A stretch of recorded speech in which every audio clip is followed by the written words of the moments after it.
오늘 본문 말씀에 따르면은 보아스가 룻을 맞이했다.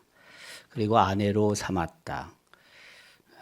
그리고 아들을 낳았다. 그게 13절의 말씀입니다. 특별히 하나님께서 임신하게 하셨다. 주어는 하나님이시죠.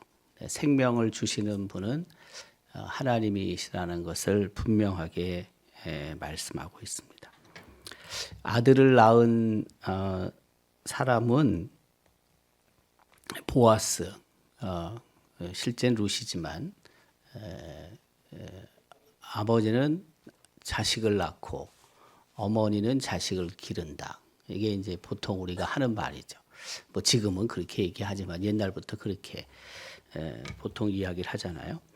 근데 그 생명의 근원은 하나님이시고 또 생명을 주시는 분은 하나님이시다.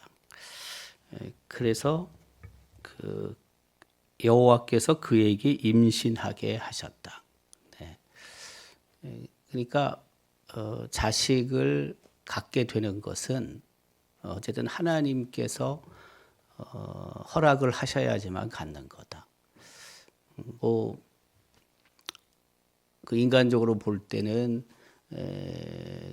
사람이 그 서로 관계를 통해서 애를 갖게 되고 또 낳게 되는 것 같이 생각하지만 그러나 그 생명의 주관자 되신 하나님께서 승낙이 없으시면 결코 이루어지지 않는다.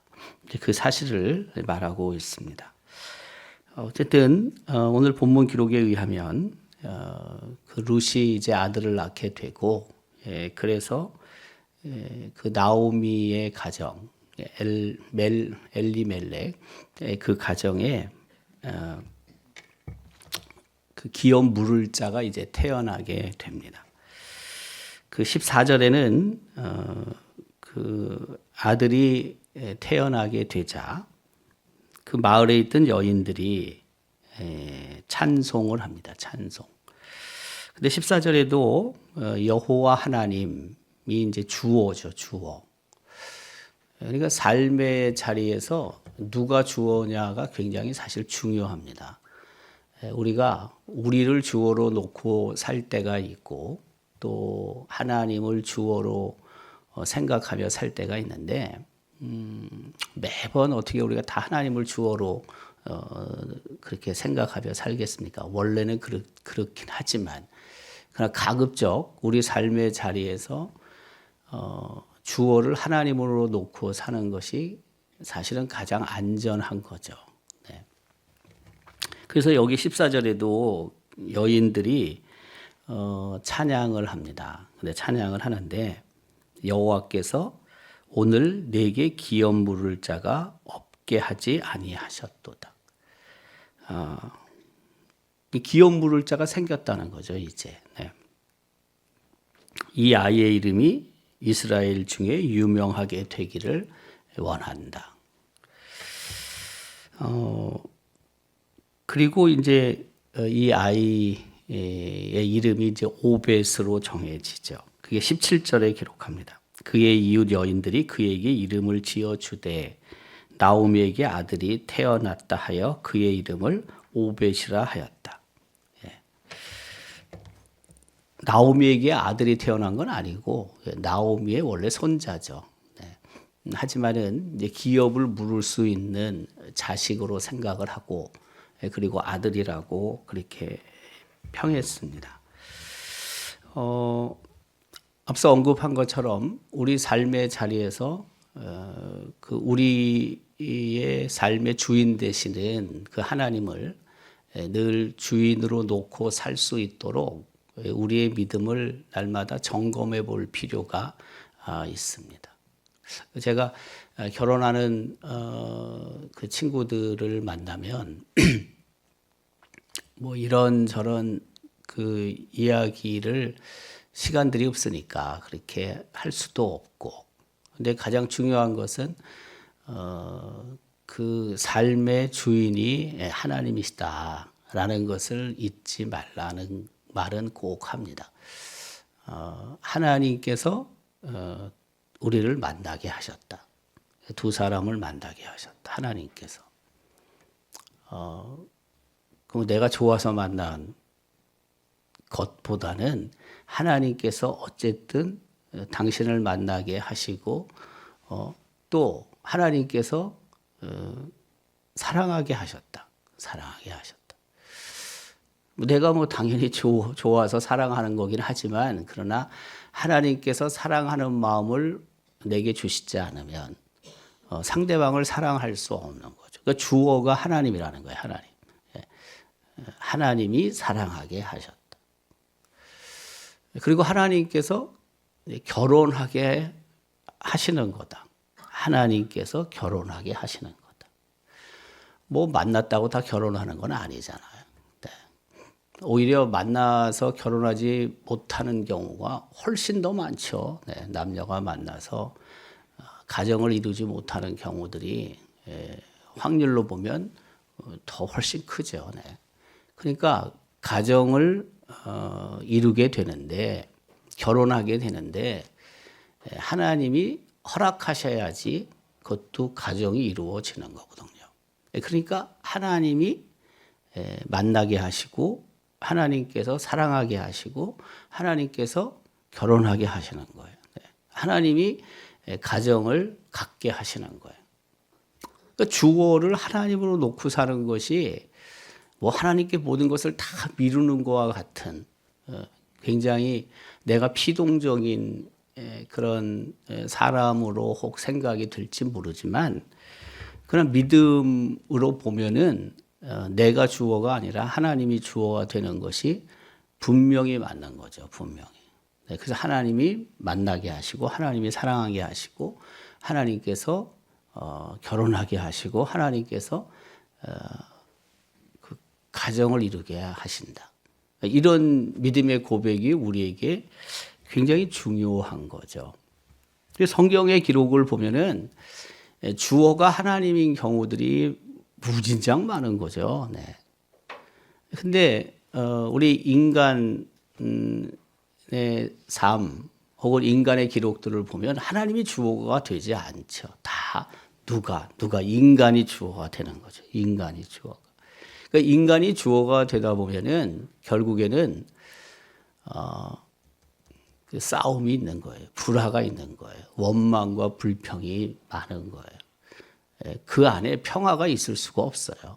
인간이 주어가 되면. 왜? 인간 자체가 불완전한 사람들이고 욕심이 있는 거고 그렇기 때문에 주어 자체가 인간인 경우에는 뭐 이런저런 업적들을 이룰 수는 있어요. 그것도 뭐 하나님이 보실 때는 그 업적도 뭐 아무것도 아니죠, 사실. 우리가 볼 때나 그 업적이 무진장 큰 거고 그 업적이 대단한 거지. 우리 눈으로 볼 때나 뭐 하나님이 보실 때야 그게 뭐 아무것도 아닌 거죠. 뭐 네. 아무리 그런 게 있다 할지라도 그 안에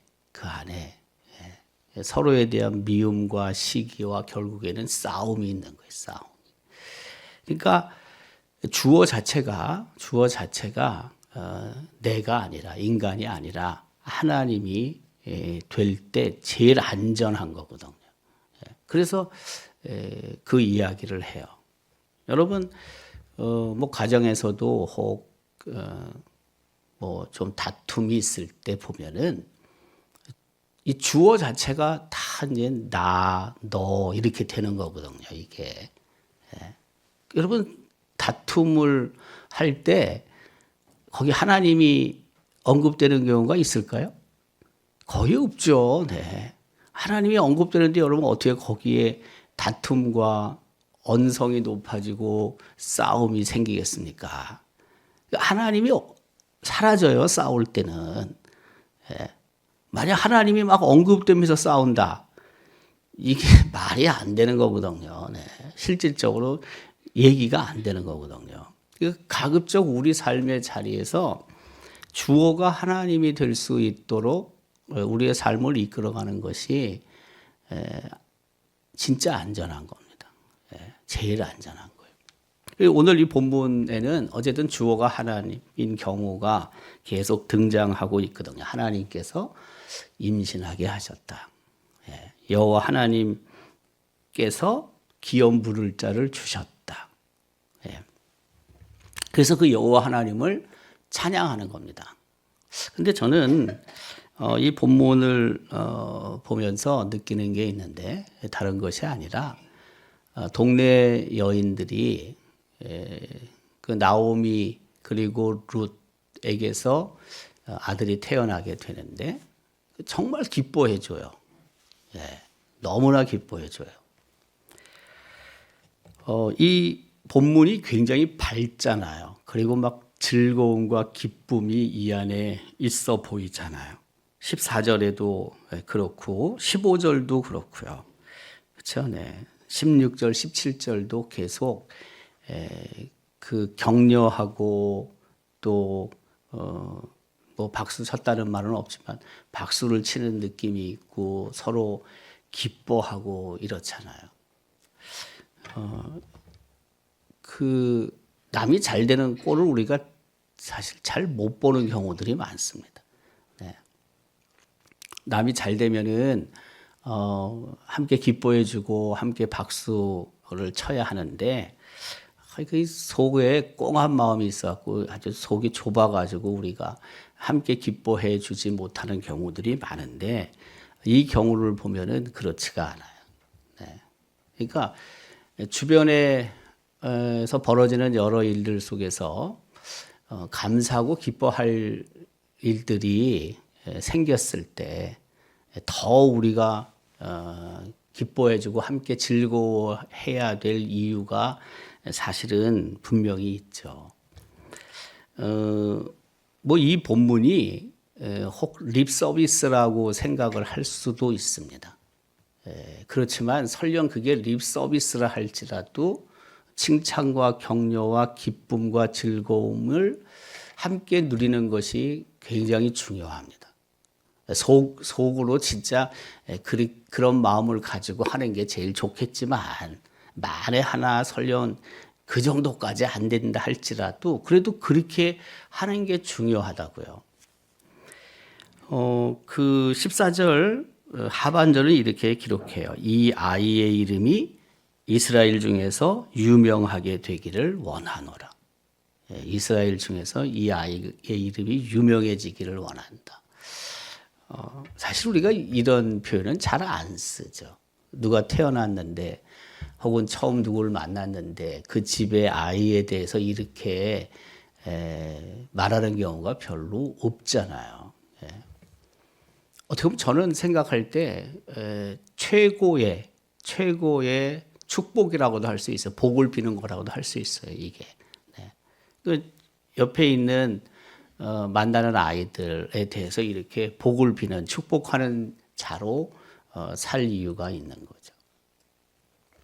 어제 바람도 아침부터 많이 불어가지고 야 이것도 오늘 기념관으로 우리 텐트를 옮겨서 쳐야 되나 생각을 했는데 한 5시쯤 넘어서부터 바람이 좀 잦아졌습니다. 그래서 예정대로 우리 주차장에 텐트를 쳤습니다.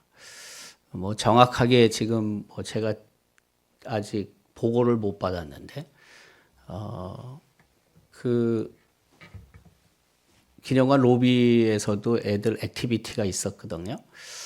그래서 한 7시 반쯤에 제가 그쪽에 갔는데 등록처에 물어봤어요, 제가.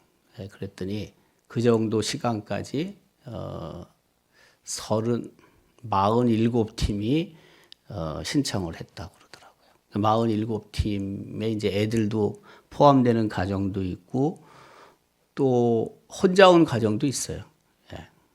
어른들 중에 애들 없이. 그래도 어쨌든 또 그것도 함께 그 시간을 보내는 거니까. 그리고 또 텐트에서 애들 자는 게 처음인 그런 가정들도 있다고 하더라고요. 모르겠어요. 여러분 가정은 다 애들하고 함께 밖에 나가서 텐트에서 잔적이 얼마나 있는지 모르지만 뭐 그것도 없을 수도 있죠. 네, 그 여유가 잘 안 되고 또 환경이 잘 안 돼서 뭐 못 갔을 수 있는데 이 꼬맹이들이 얼마나 막 뛰어다니는지. 네. 어제 어쨌든 전 생각에 텐트를 밖에 못 칠 수도 있겠구나 생각을 했는데 그래도 텐트를 쳤습니다. 오늘 아침에 깨서 보니까 예상보다 더 기온이 떨어졌어요. 4도더라고, 4도. 그러니까 아마 저기 지금 밖에 텐트 친 곳에서 자는 가정이 몇 가정이나 있는지 전 잘 모르겠어요. 제가 들어오기 전에 한번 가봤거든. 가봤는데 다 이걸 지퍼로 다 닫고 자니까 뭐 열어볼 수도 없고 진짜 자는지 안 자는지 뭐 알게 뭐예요. 제가 물어봤더니 몇 가정이 있는 것 같다고 하더라고요. 몇 가정이. 이게 조금 더 늦어지면은 또 너무 더워요. 얘가. 조금만 늦어져도. 그래서 이 날짜를 조정하는 게 좀 쉽지 않았어요. 저는 생각에 다음 주 토요일쯤 하면 또 좋겠다 생각을 했는데 그 다음 날이 또 우리 안동 해피데이 5.17이니까 또 이게 어렵고 한 주 더 늦추려니까 너무 또 더워질 것 같다는 거고 그래서 한 주가 앞당겨졌는데 근데 조금 기온이 좀 낮다. 그래도 밤에는 괜찮았어요. 밤에는. 근데 애들이 뭐 얼마나 뭐 여러 가지 액티비티 안에 뭐 이렇게 보물찾기도 있고 또 뭐 이렇게 뭘 기록을 해가지고 그 기록한 걸 가지고 또 이렇게 상도 받고 그래요. 뭐 상품도 받는데 그러니까 얘네들이 막 돌아다니면서 그 텐트에 가서 또 이렇게 적는 것도 있고 막 그렇거든요. 근데 아주 이놈들이 즐겁게 보냈어요. 얘네들이 다 어쨌든 앞으로 잘 자라서 정말 유명하다는 게 뭐 꼭 사람들에게 유명할 뿐만이 아니라 그 높이 들림을 받아서 하나님의 이름이 알려지기를 바라는 마음으로 유명해지기를 바라는 거죠. 우리가. 그렇잖아요. 유명해지는데 자기 자신만 유명해지면 무슨 의미가 있어요. 우리가 신앙적으로 봤을 때는 그건 별로 의미가 없는 거예요. 내 혼자만 유명해진다. 그건 별로 의미가 없어요. 신앙적으로 봤을 때. 믿음의 눈으로 봤을 때는 내가 이름이 알려지면서 오히려 더 하나님의 이름이 높여지는 것이 그게 성경적으로 볼 때 맞는 거예요. 그러니까 우리 애들도 알려져야죠. 당연히 알려져야 되는데 그 배후에서 도우시고 배후에서 일하시고 배후에서 인도하신 하나님의 이름이 더 높이 알려지기 위해서 본인이 알려지는 거예요. 본인이 유명해지는 거거든요. 그러기를 바라는 거예요. 얘들이 다들. 우리 여기 계신 분들은 거의 다 뭐 손주들이지만은 근데 어쨌든 손주들이 그러기를 바라는 거죠. 그런 축복하는 마음으로 우리가 사는 거예요. 아이들을 복을 빌며 사는 거예요, 우리가. 이 여인들이 바로 그렇다 이 말씀이에요. 18절에는 베레스의 계보에 대해서 말하고 있습니다. 베레스는 우리가 알고 있지만 유다와 다말 사이에서 태어난 아들이죠. 유다는 야곱의 넷째 아들입니다.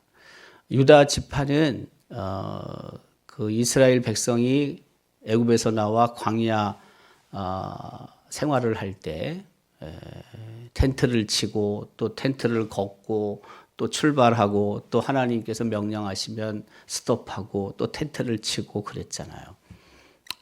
근데 늘 선봉 중대, 선봉 지파죠. 선봉 지파. 늘 앞장서서 이스라엘 백성을 이끌었던 지파가 유다 지파잖아요.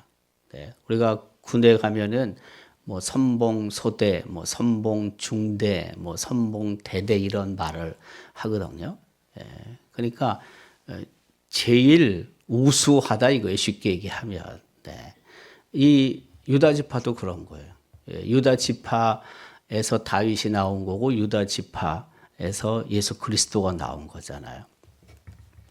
그래서 이제 베레스의 계보를 쭉 언급하는데 21절 기록에 의하면 살몬은 보아스를 낳고 보아스는 오벳을 낳았고 오벳은 이새를 낳고 이새는 다윗을 낳았다고 기록하고 있습니다.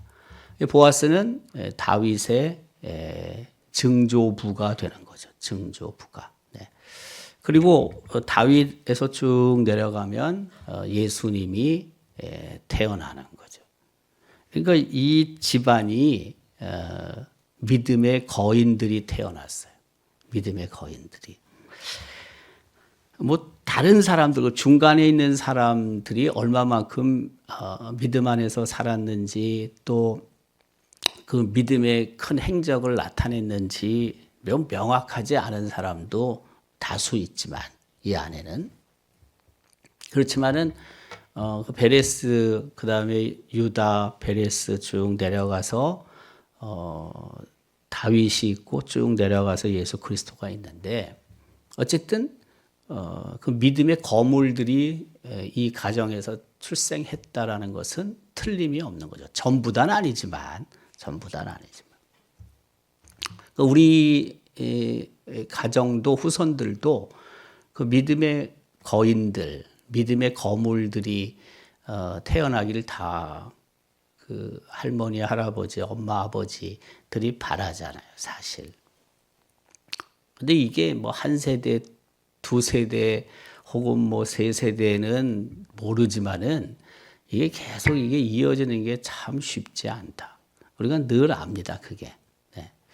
근데 설령 뭐 계속은 아니어도 계속은 예를 들면 내 손주쯤 가서는 조금 이렇게 약해졌어도 또 그 다음 세대가 또 하나님의 귀 쓰임을 크게 받을 수도 있거든요.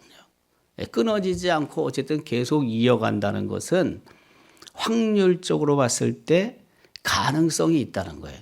믿음의 거물이 나올 수 있는 가능성이 있다는 겁니다. 끊어지면은 없는 거죠, 더 이상은. 그러니까 1차적으로는 뭐냐면 그 믿음이 계속해서 이어지기를 우리는 희망해야 되는 거죠.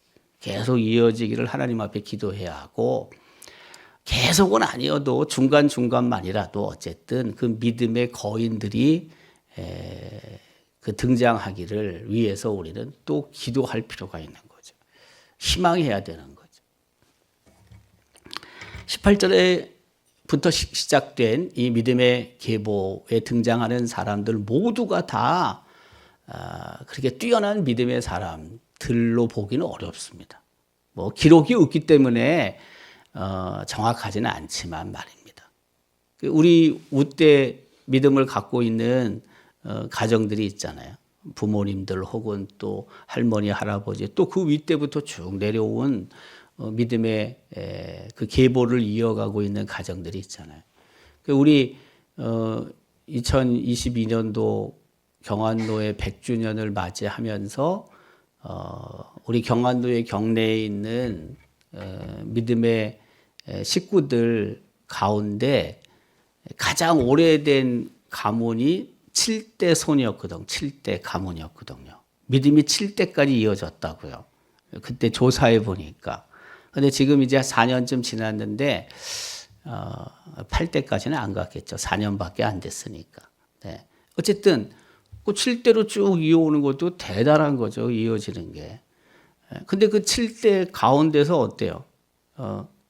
어떨 때는 좀 약하기도 하고 어떨 땐 좀 더 그 교회나 하나님 일을 위해서 크게 쓰임받은 대가 있을 거라고요.